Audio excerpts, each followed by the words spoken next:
अस्सलाम वालेकुम। मैं हूं अली काकड़ और आप देख रहे हैं today Pakistan.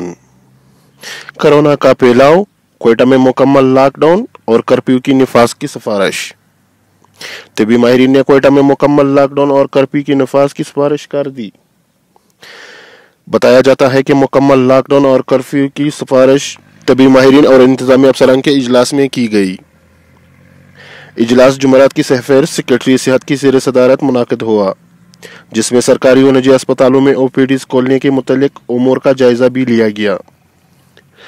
DG health doctor Salim अबलू के मुताबिक क्वेटा में कोरोना की सूरत हाल गंभीर होती जा रही है। आज बलूचिस्तान में 441 अफराद के कोरोना टेस्ट किए। इनमें से 147 अफराद में कोरोना की तशखीस हो गई। इनका कहना है कि आज बलूचिस्तान में मजीद 4 अफराद कोरोना के बायस इंतकाल कर गए, जिसमें बीएमसी ट्रामा सेंटर के इंचार्ज डॉक्टर जुबैर भी शामिल हैं।